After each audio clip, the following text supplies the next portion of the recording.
21 points, 66% shooting, 11 of 13 from the free throw line, all of it in just 16 minutes of basketball. Caitlin Clark walked into Gainbridge Fieldhouse on Thursday night and reminded every single person watching exactly who she is and exactly what she is capable of. She was attacking the rim, she was drilling threes, she was drawing fouls, getting to the line and making it look effortless. The crowd was electric. The energy was everything Indiana Fever fans had been waiting for since the moment she went down with that injury 9 months ago. For one quarter of basketball, everything felt right. Everything felt like it was building towards something special. And then she sat down to rest. What happened next was not just a bad stretch of basketball. It was not just a rough quarter in a meaningless preseason game that everyone can laugh off and move on from. What happened next was a 5-alarm emergency that should have every single player on this Indiana Fever roster sitting in a dark room right now, staring at the wall and asking themselves one very serious question. Am I actually good enough to play next to Caitlin Clark? Because Thursday night gave us a brutally honest answer for a lot of them, and it was not pretty, not even close. By the time the final buzzer sounded and Clark stepped up to the microphone, she did not mince words. She looked straight into the cameras and delivered a diagnosis of her own locker room that sent shockwaves through the entire WNBA world. And that is exactly where we are starting today. Let's walk through the timeline of this collapse, because the details are what make this story so much more alarming than just a box score loss. The first quarter was everything Indiana fans wanted to see. The Fever were leading 29-25. The offense was humming. Clark was doing Clark things, creating off the dribble, pulling up from three, getting downhill and drawing contact. The spacing looked good. The ball was moving. Gainbridge Fieldhouse was loud and alive and buzzing with the kind of anticipation that only Caitlin Clark can generate inside that building. For 12 minutes of basketball, it genuinely looked like a team that had put in the work during the offseason and was ready to compete. Then the coaching staff made the completely routine, completely logical decision to give their star player a rest. Nothing unusual, nothing alarming, just standard load management for a preseason game. Clark walked to the bench, grabbed a towel, and sat down. The Dallas Wings outscored Indiana 36-7 in the second quarter. Read that again, 36-7. In one quarter, in 12 minutes of professional basketball, the Indiana Fever went from leading by 4 points to trailing by 15. That's a 19-point swing in a single quarter. The offense did not slow down, it completely ceased to function. The spacing that Clark creates just by being on the floor, the gravity that forces defenses to make impossible choices, all of it evaporated the instant she left the court. Ball movement stopped, three-point shooting disappeared, players stood in the wrong spots, held the ball too long, and made decision after bad decision, while the Dallas Wings went on a run that turned a competitive, exciting basketball game into a blowout before the second half even tipped off. A 36-7 quarter is not a slump, it's not a rough patch, it is a structural indictment of an entire roster without its best player on the floor. And the scoreboard was only the beginning of the bad news that night. When the game ended, Caitlin Clark walked up to the podium, and for a moment she was measured. She talked about the referees, acknowledged the new rules being implemented this season, gave some diplomatic answers about the pace of play. It looked like it might be a standard post-game press conference where everyone says the right things, talks about learning from it, and promises to be better. But then a reporter asked her directly about that second quarter, about what she saw, about what went wrong. The PR script went straight out the window. She looked into the camera and called her team soft. Not indirectly, not carefully worded. She said they were undisciplined and soft defensively, and that she did not feel like they were connected as a group. She said there was no flow on either end of the floor. She said they were over-dribbling and that teammates were going to need to do more to help each other. In the world of professional sports, calling your teammates soft is not a mild criticism. It is not something you say in a press conference when you are trying to keep the peace and maintain good vibes in a locker room heading into a regular season. Calling a teammate soft is the equivalent of standing up in the middle of the room and flipping the table over. It is a direct challenge to their pride, their toughness, and their willingness to compete when the moment gets hard. And she said it publicly, at the podium, on camera, with reporters writing down every single word. That tells you everything about how frustrated she is, because Caitlin Clark is not a player who goes out of her way to embarrass teammates publicly. She is famously team first, famously measured in press conferences, famously careful about how she frames things. For her to look into those cameras and say what she said means that what she saw in that second quarter crossed a line for her. And when you dig into the individual performances from that night, it becomes very clear why. Let us go through the numbers that nobody in the mainstream media wants to talk about, because there is a pattern in this box score that goes way beyond one bad night, and the people getting paid the most money to perform had the worst performances on the floor. Start with Kelsey Mitchell, the $140,000 Supermax player, the All-WNBA first-team guard who is supposed to be the Robin to Caitlin Clark's Batman, the second star on this roster, the player who is being counted on to carry offensive load when defenses commit to stopping Clark. She went 4 of 12 from the field, 10 points, 0 assists, and a plus-minus of -18. -18. That is the single worst plus-minus on the entire Indiana Fever roster. Mitchell was outplayed by Shaturi Walker-Kimbrough. She was outplayed by Michaela Onyenwere. She was outplayed by Kiana Traylor. Players making a fraction of her salary, playing rotation minutes, performed better than the highest-paid player on this team.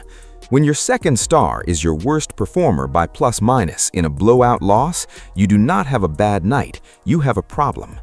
Then there is Sophie Cunningham, 0 points, 0 field goal attempts, 14 minutes on the floor, and she did not take a single shot.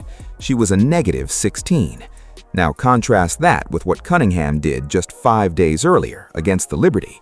13 points on 5 of 8 shooting. She was aggressive, she was physical, she was everything the Fever need her to be as their enforcer. But Thursday night, she was invisible. When your enforcer stops enforcing, when the player whose entire identity is built around toughness and aggression goes 14 minutes without even attempting a shot, you have to ask some serious questions about mentality and engagement.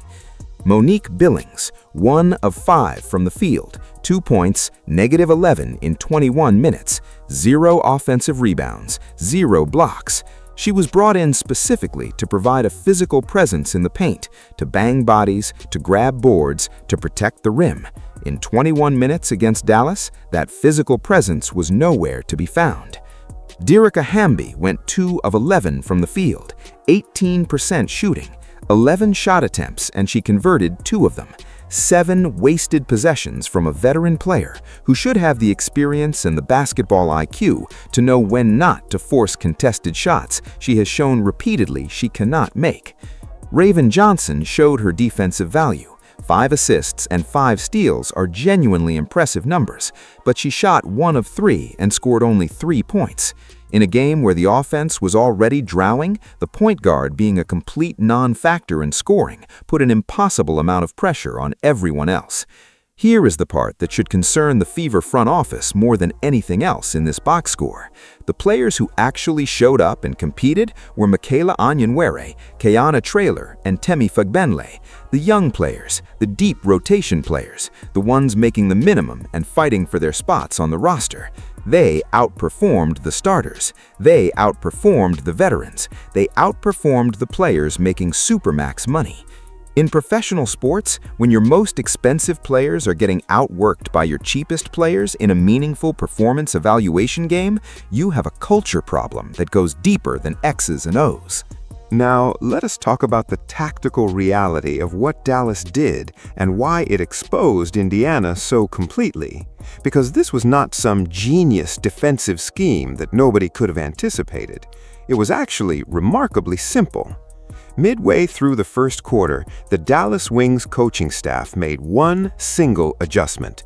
They stopped guarding everyone else. They collapsed their entire defensive structure around Caitlin Clark, sent a second defender at her every time she touched the ball, trapped her in ball screens, and essentially dared the rest of the Indiana Fever roster to beat them. It was a dare, and Indiana blinked. Instead of making Dallas pay for leaving shooters open, the Fever panicked. Players caught the ball in open spots and hesitated. Shot fakes that should have led to three-point attempts turned into pump fakes, into dribbles, into contested mid-range pull-ups. The ball stopped moving. Players started dribbling too much, trying to create individually rather than trusting the offense and moving the ball to the open player. Clark herself put it perfectly at the podium. She said they over-dribbled and that there was no flow to anything they did offensively or defensively. She's exactly right. And what makes this so alarming is that this is not a new problem.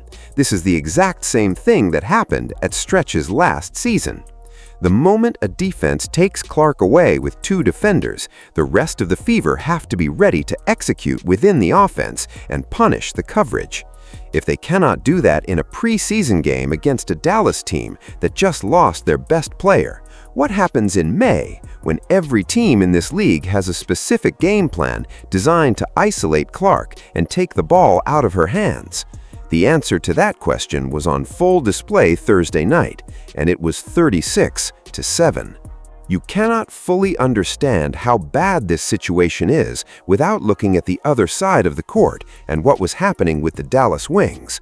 Because while Caitlin Clark was fighting through double teams, watching her teammates make the wrong reads, and basically playing 1 against 5, Paige Bueckers was operating in an entirely different universe. Bueckers dropped 20 points in the first half alone. And when reporters asked her about it afterward, the contrast in what she said compared to what Clark said was striking. Bueckers talked about her teammates setting great screens. She talked about pin-down actions and misdirection plays. She talked about spacing and how the system creates opportunities for her to get to the rim. She talked about a collective, collaborative offensive structure that makes every player on the floor harder to guard. She had help, genuine, consistent, trust-built help from every player around her. The Dallas Wings were functioning as a single connected organism on offense.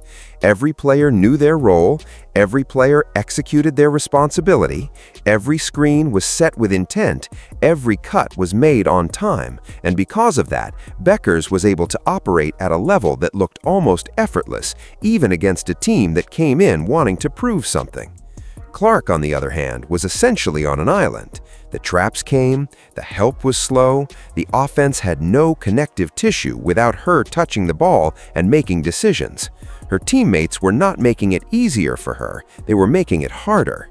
And while it's easy to sit here and marvel at how good Clark still looked despite all of that, the more sobering reality is this: she cannot do it alone. She never could. And if the players around her do not figure out how to be the kind of teammates Bueckers had on Thursday night, this season is going to be a very long, very frustrating ride. At some point, this stops being about skill and starts being about mentality. Playing next to Caitlin Clark is the highest visibility assignment in women's basketball right now. Every mistake is magnified. Every missed shot, every blown defensive rotation, every sloppy turnover. The entire world sees it because the camera follows her everywhere.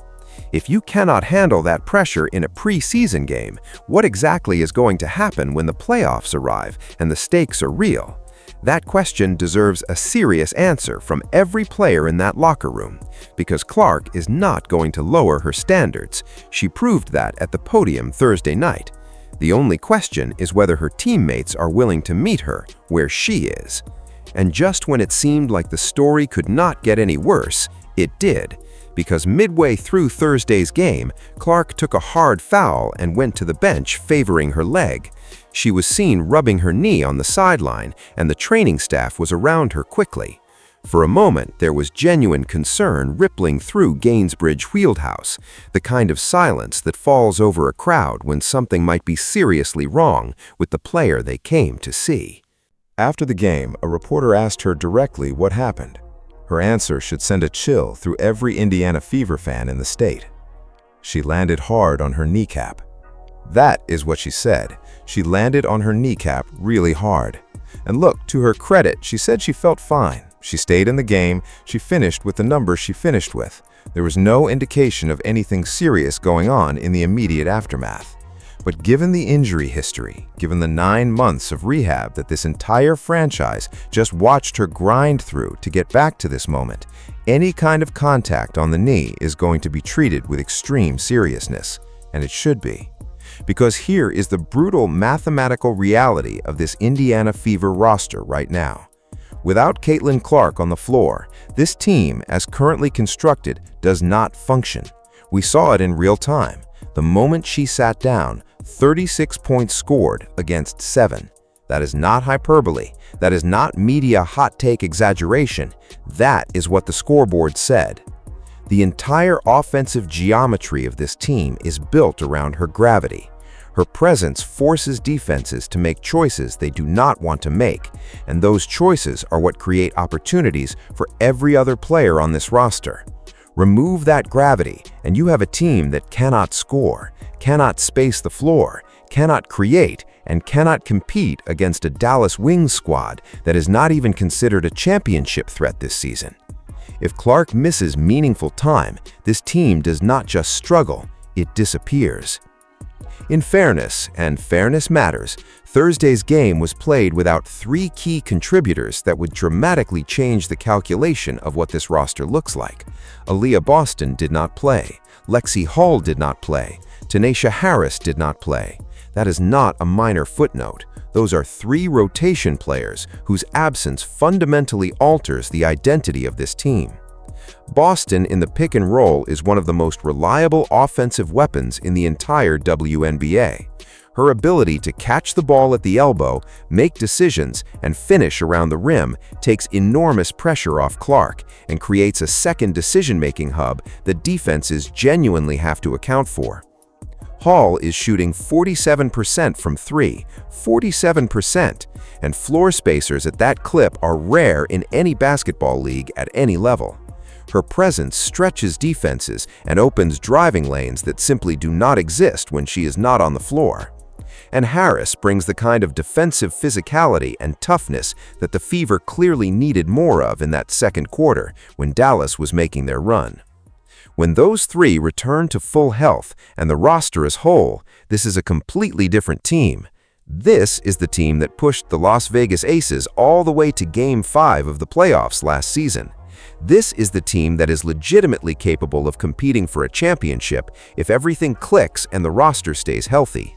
Missing players is real context, and it absolutely matters. But here is the line that cannot be crossed. Missing players do not explain shooting 18% from the field. Missing players do not explain a plus-minus of -18 for your highest paid player. Missing players do not explain going 36-7 in a single quarter at home against a team that lost their own best player. And missing players do not explain playing soft defensively, which is exactly how Caitlin Clark described what she saw.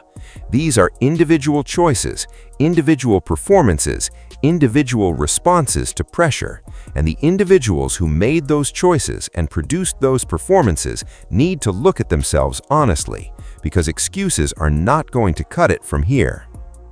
9 days. That is all that stands between this Indiana Fever roster and opening night of the 2026 WNBA regular season. And the first game on the schedule, the first game of the year, the first game that actually counts is against these exact same Dallas Wings on ABC on national television in front of the largest audience the opening weekend of the WNBA season will draw. Dallas just walked into Gainbridge Fieldhouse and beat Indiana by 15 points. Paige Beckers ran the Wings offense with the kind of poise and confidence that suggested zero fear of what Indiana can bring. Alana Smith anchored the Dallas defense with a physicality the Fever could not match for 3 full quarters. These Wings are not a team that is going to show up on May 9th feeling intimidated or playing cautiously. They know exactly what they did, they know exactly how they did it, and they're going to come in with the same game plan. Take Clark away with multiple defenders and make everybody else prove they can win the game. If the Fever come out on opening night and play the basketball they played in that second quarter on Thursday, they are not just going to lose, they are going to get embarrassed on national television in front of millions of people who are tuning in specifically because of Caitlin Clark. The casual fans, the new fans, the people who fell in love with the WNBA because of what Clark brings to the game, they are all going to be watching. And what they see on May 9th is going to shape the entire national conversation around this team and this league for weeks. Caitlin Clark has done her part. She came back from 9 months of rehabilitation and dropped 21 points on 66% efficiency in 16 minutes. The rust is gone. The knee injury scare aside, she looked sharp, she looked explosive, she looked like herself. She is ready. She was ready the moment she stepped on that floor. The question that Thursday night answered, uncomfortably and publicly, is whether anyone else is. Here's what this all comes down to. Caitlin Clark did not grind through 9 months of rehabilitation, fighting through pain and uncertainty, and the very real possibility that nothing would ever feel quite the same again, to come back and watch her teammates play undisciplined, disconnected, soft basketball while she's putting up MVP numbers in a fraction of the available minutes. She did not come back for that. And Thursday night, she made that crystal clear. The call-out has been issued, not in a closed-door team meeting, not in a private conversation with the coaching staff, at the podium, on camera, in front of reporters, in front of the WNBA world. Soft, undisciplined, not connected. Those are the words she used. Those are the words that are now out in the universe attached to this team's name, heading into opening night of a season that Indiana entered as a legitimate championship contender. The next 9 days are going to tell us a great deal about the character of this roster, about who in that locker room hears those words and gets angry, not at Clark, but at themselves, about who decides that being called soft in public by their star player is the wake-up call they needed, about who shows up to practice Monday morning with something to prove, and about who folds under the pressure of the spotlight and retreats into excuses about injuries and preseason sample sizes and the idea that none of this really matters until the real games start. It matters. It all matters. The habits built in preseason become the tendencies that show up in the playoffs. The defensive softness that Clark called out on Thursday does not fix itself overnight. The individual accountability gaps that the box score revealed do not disappear just because Aaliyah Boston comes back healthy. These are real problems that require real solutions from real players who need to decide right now what kind of season they want to have. Caitlin Clark answered her question Thursday night. 21 points, 66%, 11 of 13 from the line. 9 months of rehab, and she came back looking like the best player in this league. She answered her question before anyone even asked it. Now it is everyone else's turn. The clock is ticking. Opening night is 9 days away, and the Indiana Fever, every single player, every single member of the coaching staff, every person in that front office needs to understand that the margin for excuses has officially run out. Clark already told you what the problem is. The only thing left is to fix it. Whether they do will define not just the opening week, but the entire 2026 Indiana Fever season. And we will be right here watching every single second of it.